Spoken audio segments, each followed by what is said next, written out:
Imaginez ça. On est en 1944. Quelque part dans la France déchirée par la guerre, à quelques kilomètres derrière les lignes de front, le tonnerre de l'artillerie secoue le sol.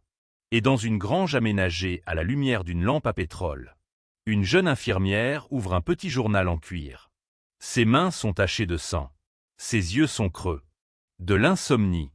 Mais elle écrit. Elle écrit parce qu'elle le doit. Parce qu'un jour quelqu'un a besoin. Pour connaître la vérité. C'est l'histoire de ce journal. Un document qui est resté caché pendant 70 années. Un témoignage du courage, de l'horreur et des choix impossibles faits par ceux qui ont servi dans les hôpitaux de campagne de la Seconde Guerre mondiale. Je m'appelle Sarah Mitchell et le journal que je vais partager avec vous appartenait à ma grand-mère, le lieutenant Margaret Hay, une infirmière en chirurgie avec le 45e unité d'hôpital de campagne. Ce dont elle a été témoin, ce qu'elle a enduré et ce qu'elle a été forcée de garder secret. L'a changé pour toujours. Margaret, elle avait 23 ans lorsqu'elle s'est enrôlée dans le corps des infirmières de l'armée en 1942. Elle venait d'une petite ville de Pennsylvanie, fille d'un instituteur et d'une usine. Travailer. Dans son journal, elle se décrit comme désespérément naïve sur ce que signifiait vraiment la guerre. La formation était rigoureuse mais aseptisée. Ils ont appris le triage, les soins des plaies, l'assistance chirurgicale. Mais rien, absolument rien, ne pouvait les préparer à la réalité d'un hôpital de campagne sous conditions de combat. La première entrée de Margaret après son arrivée en Afrique du Nord se lit simplement « Nous sommes ». Plus au Kansas. Les hôpitaux de campagne ont été installés dans toutes les structures restées debout. Entrepôts, écoles, granges, parfois juste des tentes. Ils opéraient à portée d'artillerie, assez près. Au front que les soldats blessés puissent les atteindre rapidement, assez près pour qu'ils puissent entendre les combats, suffisamment proches pour qu'ils soient en danger constant.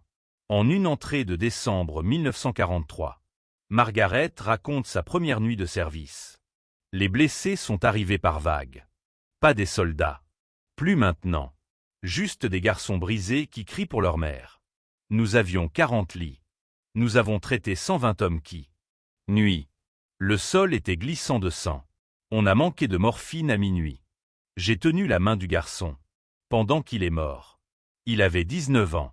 Je n'ai jamais appris son nom. Le personnel médical a travaillé 20 nos quarts de travail. Parfois plus longtemps lors d'offensives majeures. Ils ont opéré dans des conditions horrifiantes. Médecins modernes, table d'opération de fortune, anesthésie limitée, éclairage inadéquat et une pénurie chronique de fournitures. Mais les défis physiques n'étaient qu'une partie de l'histoire. Le réel. Les secrets documentés par Margaret étaient beaucoup plus sombres. Dans les hôpitaux modernes, chaque patient reçoit des soins. Dans un hôpital de campagne pendant la Seconde Guerre mondiale, c'était impossible. Les médecins et les infirmières ont dû faire des choix terribles et obsédants sur qui vivrait et qui mourrait. C'était le triage. Système, et c'était le premier secret qui hantait Margaret Hay. Les blessés entrants ont été triés en 3 catégories. La première catégorie, les soldats avec des blessures mineures qui pourraient être soignés rapidement et retournés au travail. Le second, des hommes grièvement blessés qui avaient une chance de survie avec chirurgy immediate. La troisième catégorie de son journal, Margaret les appelle les femmes enceintes. Les hommes blessés étaient-ils si graves que, compte tenu des ressources limitées, ils n'avaient pratiquement aucune chance. Des hommes avec des blessures catastrophiques à la tête, des blessures internes massives, de graves brûlures couvrant la plupart de leur corps. Dans un hôpital entièrement équipé avec un personnel et des fournitures illimitées, certains pourraient avoir été sauvés. Mais ici, dans le chaos de la guerre, ils ont été jugés inutiles. Les attentes ont été données. De la morphine pour soulager leur douleur et se déplacer dans une zone séparée, ce que Margaret appelait la salle d'attente, où ils mouraient aussi paisiblement que possible pendant que le personnel médical se concentrait sur ceux qui le pouvaient. L'entrée de Margaret à partir de janvier 1944 est particulièrement dévastatrice. Je tenais de la morphine dans ma main aujourd'hui et a pris une décision que je ne me pardonnerai jamais. 2 garçons sont entrés ensemble. Les 2 avec des plaies abdominales. Nous n'avions qu'une seule équipe chirurgicale disponible. Capitaine Reynolds les a regardés tous les deux pendant 30 secondes, puis en a pointé un. Celui-là, dit-il. L'autre garçon, peut-être. 17 ans, m'a attrapé le bras. S'il te plaît, dit-il. Juste ce mot. S'il vous plaît. Je lui ai donné de la morphine et je lui ai dit qu'on reviendrait pour lui. On savait tous les deux que je mentais. Il est mort 2 heures plus tard. Le garçon que nous. Opera Cervico. Et, je fais le bon choix? Le capitaine Reynolds dit qu'il n'y a pas de bon choix. Mais c'est moi qui ai regardé ce garçon dans les yeux et lui ai menti. Les décisions de triage ont été juste le début. Le journal de Margaret révèle d'autres secrets. Règles non écrites qui régissaient la vie dans le hôpitaux de campagne. Des règles qui n'ont jamais été officiellement reconnues, mais que tout le monde comprenait. Règle numéro 1, sauver les soldats qui peuvent se battre à nouveau. Lorsque les ressources étaient extrêmement limitées. Au cours des grandes batailles, lorsque des centaines de victimes ont afflué, le personnel médical a donné la priorité aux jeunes. Sinon, des soldats en bonne santé qui pourraient être rafistolés et renvoyés au front. Officers. A reçu des soins légèrement meilleurs que les hommes enrôlés. Troupes spécialisées comme les pilotes et les ingénieurs étaient prioritaires sur l'infanterie. Cela n'a jamais été écrit. Cela n'a jamais été discuté ouvertement. Mais c'est arrivé. Margaret écrit « Nous avons sauvé un colonel aujourd'hui pendant que 3 soldats saignaient à blanc. » La chambre suivante. Personne n'a rien dit. Nous savions tous que c'était la guerre. C'est la survie. Mais c'est aussi meurtre déguisé en efficacité militaire. Règle numéro 2, gardez les secrets. Toutes les blessures n'étaient pas causées par le feu ennemi. Margaret documente des cas de blessures auto-infligées. Soldats qui ont tiré, même dans le pied ou la main pour échapper au combat. Ceux-ci ont été officiellement traités comme des accidents, mais le personnel médical savait la vérité. Il y avait aussi ce que Margaret appelle des échecs de courage. Soldat, qui est complètement tombé en panne, qui n'arrêtait pas de trembler, qui criait après Shadow. Dans son journal, elle décrit des hommes qui étaient physiquement indemnes mais psychologiquement détruits. Le terme officiel, c'était de la fatigue au combat ou un choc d'obus. Mais la réalité était plus complexe et plus tragique. Certains ont été donnés sédatifs et envoyés dans des centres de repos. D'autres ont eu le choix. Retour au travail ou comparution en cours. Marshall pour l'acheter. Margaret parle d'un jeune lieutenant qui l'a supplié de l'aider. Je ne pouvais pas arrêter de pleurer, je ne pouvais pas dormir, je n'arrêtais pas de dire qu'il avait tué des enfants, que des civils étaient là. Le bâtiment que son équipe a démoli. Il m'a montré ses mains et a juré qu'elles étaient couvertes de sang. Mais ils étaient propres. Le capitaine Reynolds a dit de le calmer et de le renvoyer dans 3 jours. C'est un officier. On a besoin de lui. J'avais envie de crier. Cet homme est brisé. Au lieu de cela, je lui ai donné du phénynoarbatitale. Et lui a dit de se reposer. Il est retourné dans son unité. 2 semaines plus tard, j'ai entendu qu'il marchait dans le feu ennemi sans son arme. Ils l'ont appelé tué au combat. Je sais mieux. Un autre sombre. Le secret documenté dans le journal de Margaret implique le traitement des soldats ennemis. La Convention de Genève exigeait que les prisonniers de guerre blessés reçoivent les mêmes soins médicaux que les troupes alliées. En théorie. C'était la règle. En pratique, la réalité était beaucoup plus compliquée. Quand un hôpital de campagne était accablé par les pertes alliées, les blessés ennemis ont été traités en dernier. Toujours. Parfois ils attendaient. Jours pour la chirurgie. Parfois, ils mouraient en attendant. Le journal de Margaret contient plusieurs entrées sur ce dilemme moral. Dans l'un de juin 1944, peu de temps après le jour J, nous avions 42 Américains et 12 Allemands. Tous critiques. Nous avons commencé avec les Américains. Toujours les Américains. Au moment où nous avons fini, 6 des Allemands étaient morts. L'aumônier a dit une prière sur leur corps. Se sentir coupable. Je voulais ressentir quelque chose, mais j'étais trop engourdi. Ces hommes essayaient de nous tuer. Aujourd'hui, nous sommes censés les sauver. La contradiction est insupportable. Mais Margaret documente également des moments d'humanité inattendus. Elle parle d'un soldat allemand d'accent grave, peine 18 ans, qui a reçu une transfusion sanguine d'un sergent américain décédé sur la table d'opération. Le garçon ne savait pas. Il était inconscient. Mais quand il s'est réveillé, je lui ai dit. Je ne sais pas pourquoi. Peut-être. Je voulais qu'il comprenne le coup. Il s'est mis à pleurer. Du sang américain. Il n'arrêtait pas de dire « américain ». Du sang dans mes veines. Il a survécu. Je me demande s'il a déjà dit à quelqu'un. Je me demande si ça l'a changé.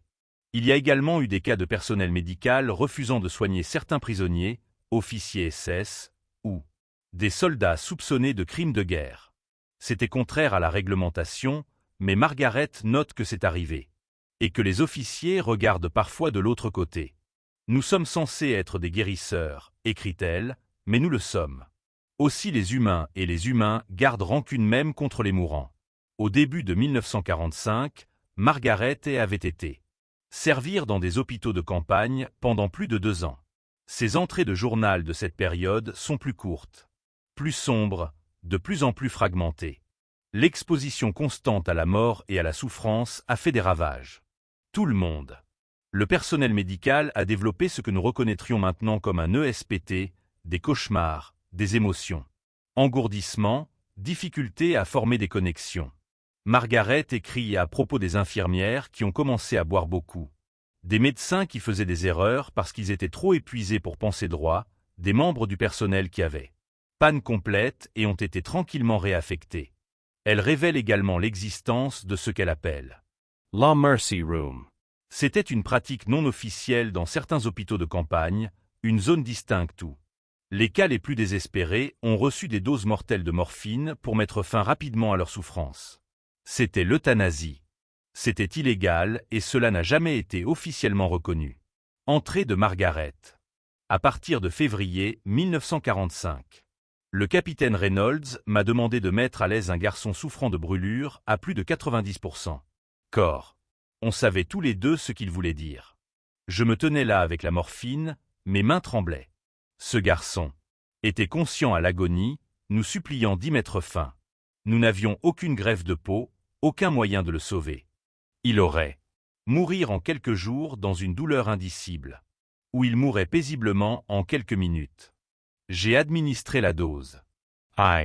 Je l'ai regardé s'échapper. Je suis devenu un tueur aujourd'hui. Ils vont probablement me donner une mention élogieuse. 7. Et peut être le secret le plus sombre du journal de Margaret. La révélation que l'euthanasie, tout temps, jamais sanctionnée, s'est produite dans les hôpitaux de campagne lorsque les médecins et les infirmières estimaient qu'il n'y en avait pas d'autres. Option humane. Elle écrit « Nous sommes formés pour préserver la vie. Mais parfois le plus miséricordieux. Ce que nous pouvons faire, c'est permettre la mort. Je ne m'attends à ce que personne ne comprenne. Je n'attends pas de pardon. Mais j'ai besoin d'écrire ça. Quelqu'un doit savoir que nous n'avons pas fait ces choix à la légère. Qu'ils nous ont détruits aussi sûrement qu'ils ont libéré ces pauvres garçons de la souffrance. » Marguerite Hayes. Rentrée chez lui en octobre 1945. Elle avait 26 ans. Elle avait 20 ans. Son dernier journal intime. Écrit sur le navire à la maison-lit. Je ne sais plus comment être normal, comment me soucier de l'ordinaire. Des choses, comment parler à des gens qui n'étaient pas là. Ils me demanderont comment c'était et je sourirai. Dites difficile mais gratifiant. Je ne leur dirai jamais la vérité sur les choix que nous avons faits. Les secrets. On a guard. Les garçons qu'on n'a pas pu sauver. Les garçons qu'on a choisi de ne pas sauver. Je ramène ce journal à la maison. Mais je ne le montrerai jamais à personne. Ces secrets devraient mourir avec nous. Nous gagnons autant. Mais des secrets. Ayez un moyen de survivre. Margaret a gardé ce journal caché toute sa vie. Elle s'est mariée, a grandi. 3 enfants, a travaillé comme infirmière scolaire. Elle était, de la vie générale, une femme gentille et douce. Mais maman m'a dit que grand-mère se réveillait parfois en hurlant, qu'elle ne pouvait pas regarder la guerre. Des films dont elle n'a jamais parlé de son service. Quand elle est décédée en 2015 à l'âge de 96 ans, nous avons trouvé le journal dans une boîte verrouillée dans son grenier. Avec elle était une lettre adressée à quiconque lit. Ça. Elle y écrivait. J'ai gardé ces secrets pour protéger mes collègues infirmières et médecins, pour protéger les familles des soldats morts, pour me protéger, mais les secrets sont des fardeaux, et j'en ai marre. Les porter. Si vous lisez ceci, alors je suis parti. Et peut-être qu'il est temps que la vérité soit connue. Nous a fait des choses terribles. Nous avons aussi fait des choses héroïques. Parfois, c'était les mêmes choses. Jugez-nous si. Tu dois. Mais rappelez-vous, nous étions des êtres humains dans une situation impossible, essayant de sauver des vies au milieu de l'enfer. Les hôpitaux de campagne de la Seconde Guerre mondiale ont sauvé d'innombrables vies. Ils ont également tenu d'innombrables Secrets. des secrets sur les choix impossibles faits sous une pression inimaginable. Secrets sur le coup de la guerre, pas seulement sur le champ de bataille, mais dans les tentes et les granges où les jeunes infirmières et médecins. J'ai essayé de reconstituer les corps brisés et les âmes brisées. Le journal de Margaret est fait maintenant partie des archives nationales, un témoignage du courage et de l'angoisse de ceux qui ont servi. Un rappel que la guerre ne crée pas seulement des héros et des méchants. Cela crée une complexité morale. Et parfois, la chose la plus courageuse que nous puissions faire est simplement de dire la vérité sur ce que nous avons enduré.